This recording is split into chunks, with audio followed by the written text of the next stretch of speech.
आज हम पढ़ने वाले हैं पॉपअप बॉक्सेस के बारे में कि जावा स्क्रिप्ट में किस तरीके से पॉपअप बॉक्सेस का इस्तेमाल किया जाता है और ये कितने टाइप के होते हैं। ये 3 टाइप्स के होते हैं जावा स्क्रिप्ट के अंदर। पहला प्रॉम्प्ट बॉक्सेस, दूसरा अलर्ट बॉक्सेस और तीसरा कन्फर्म बॉक्सेस। हम सबसे पहले प्रॉम्प्ट बॉक्सेस की बात करेंगे कि किस तरीके से इसका यूज़ किया जाता है और ये कैसे काम करता है। तो प्रॉम्प्ट बॉक्सेस जो होता है ये यूज़र से वैल्यू को इनपुट कराने में यूज़र की मदद करता है। यानी जैसे हम देखेंगे यहाँ पर हमने इससे पहले वाला ये प्रोग्राम किया था जिसमें हमने ये देखा था कि फ़ारेनहाइट की वैल्यू हमें 82 यहाँ पर हमने लिया था, ये मानी थी। यानी अब जब भी मैं इस प्रोग्राम को, अच्छा ये हमारा फॉर्मूला तो यही था और ये होता भी है, तो यहाँ पर सिर्फ एफ की वैल्यू नहीं थी, यानी फ़ारेनहाइट की वैल्यू नहीं थी, जो कि हमने यहाँ पर प्रोग्राम बनाते दौरान ही यहाँ पर 82 यहाँ पर फिक्स कर दी। और इस प्रोग्राम को, इसी प्रोग्राम को मैं जितनी बार भी रन कराऊंगा मुझे रिजल्ट सेम मिलेगा, यानी यही मिलेगा। मैं कितनी बार भी 1000 10,000 कितनी बार भी मैं इस प्रोग्राम को रन कराऊंगा मुझे यही आउटपुट नज़र आएगा, क्योंकि हमने यहाँ पर फ़ारेनहाइट की वैल्यू को फिक्स कर रखा है जब प्रोग्राम बनाया होगा। अब हम ये चाहते हैं कि ये जो 82 वैल्यू यहाँ पर दी गई है ये हम एट अ रन टाइम पर दें वैल्यू को, और जो भी वैल्यू हम चेंज करें हर बार तो हमें क्या हो, हमें रिजल्ट उस वैल्यू के हिसाब से मिले जो हमने यहाँ पर फ़ारेनहाइट की वैल्यू रखी हुई होगी। इसके लिए हम इस्तेमाल करेंगे प्रॉम्प्ट बॉक्सेस का, जिसका सिंटैक्स कुछ इस तरीके से नीचे लिखा हुआ है। वेरिएबल नेम, प्रॉम्प्ट और यहाँ पर मैसेज डबल कोट्स के अंदर और कॉमा ऑपरेटर के बाद में डिफ़ॉल्ट वैल्यू। एक तो सिंटैक्स ये रहा। दूसरा सिंटैक्स ये है कि वेरिएबल नेम पारसेंट, ये इस वजह से लगाया गया है पारसेंट कि जो ये बाय डिफ़ॉल्ट प्रॉम्प्ट फंक्शन क्या करेगा, स्ट्रिंग रिटर्न करेगा। लेकिन हम ये चाहते हैं कि अगर हम कोई न्यूमेरिक वैल्यू रिटर्न कराना चाहते हैं तो उसमें कन्वर्ट करने के लिए हमें पार्स इंट लिखना पड़ेगा, ठीक है।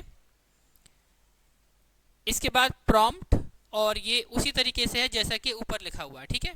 बस चेंजेस क्या है, पार्स इंट, ये नया चीज़ इसके अंदर ऐड हो गई है। यानी ये बाय डिफ़ॉल्ट स्ट्रिंग रिटर्न करेगा और ये पार्सेंट जब हम लगाएंगे तो ये क्या करेगा, as a integer value return करेगा, ठीक है। तो देखते हैं कि इसको किस तरीके से प्रोग्राम में इस्तेमाल करेंगे और किस तरीके से इसको लिखा जाता है। तो चलते हैं हम अपने उसी प्रोग्राम की तरफ जो हम इससे पहले कर रहे थे, ठीक है। तो हम इसको यहाँ से क्या करते हैं, हटा देते हैं, ठीक है। अभी ये कितनी बार भी मैं रन करता हूँ देखो मुझे रिजल्ट सेम ही मिलेगा, ठीक है। तो मैं इसको यहाँ से हटा देता हूँ, ठीक है।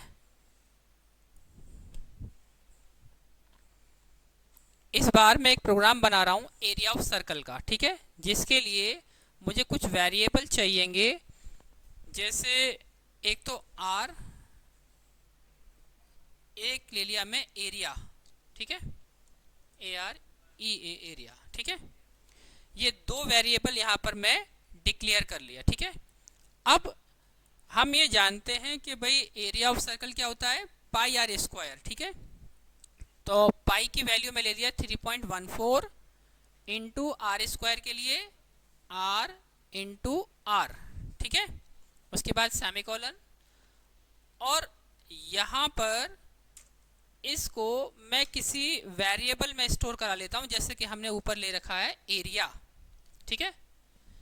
ये हमने वही फॉर्मूला लिखा है जो हम बचपन से पढ़ते हुए आए, पाई आर स्क्वायर, मैंने इस तरीके से लिख दिया, ठीक है। अब जो भी इसका रिजल्ट आएगा कैलकुलेशन होने के बाद वो कहाँ स्टोर हो जाएगा, एरिया नाम के वेरिएबल में, ठीक है।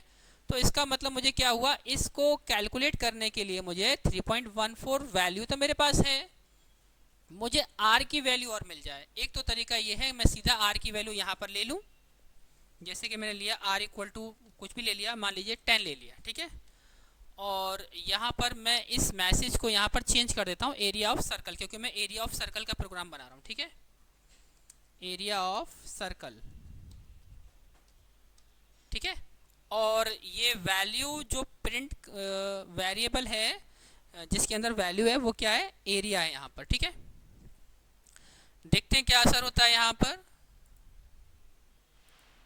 देखेंगे यहाँ पर 314 आ गया, ठीक है, क्योंकि मैंने 10 लिया था यहाँ पर, सीधी सी बात है वो मल्टीप्लाई होगा तो यही आएगा रिजल्ट, ठीक है। अब मैं ये चाहता हूँ कि ये जितनी बार भी मैं प्रोग्राम रन कराऊंगा तो क्या होगा, ये मुझे यही रिजल्ट देगा। लेकिन मैं ये चाहता हूँ कि अगर मैं आर की value at a run time पर मुझे देने को मिल जाए तो मैं क्या है, जो भी वैल्यू अगर इंसर्ट करूंगा उसके हिसाब से मुझे रिजल्ट मिलेगा। इसके लिए मैं क्या करूंगा, वही प्रॉम्प्ट फंक्शन का प्रॉम्प्ट बॉक्सेस का इस्तेमाल करूंगा। इसके लिए लिखूंगा मैं वेरिएबल नेम आर और पार्स इंट, जैसा कि सिंटेक्स में था। इंट का आप आई कैपिटल बनाएंगे, ठीक है, पार्स इंट और ब्रैकेट में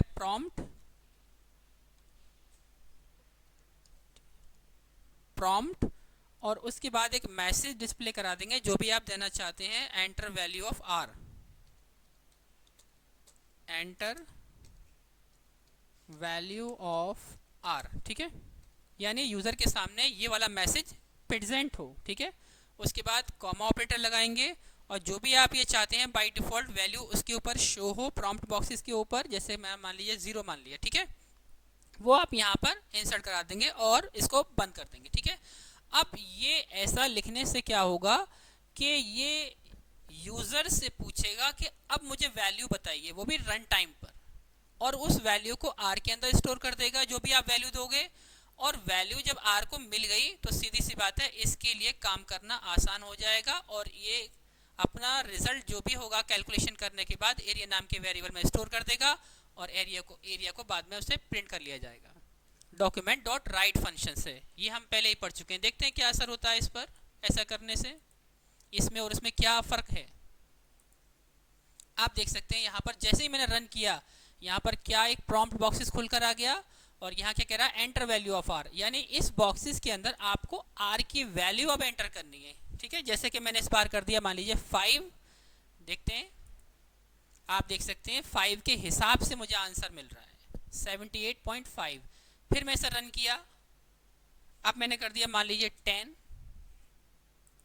अब मुझे 10 के हिसाब से आंसर मिल रहा है।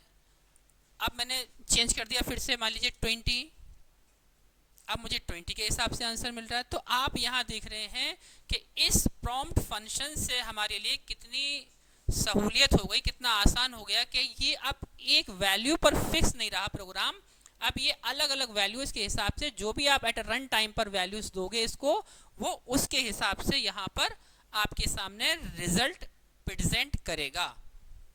आई होप ये बात आपको समझ में आई होगी कि किस तरीके से प्रॉम्प्ट बॉक्सेस में ये प्रॉम्प्ट फंक्शन का इस्तेमाल किया जाता है, प्रॉम्प्ट बॉक्सेस का इस्तेमाल किया जाता है। आई होप ये बात सभी को समझ में आई होगी।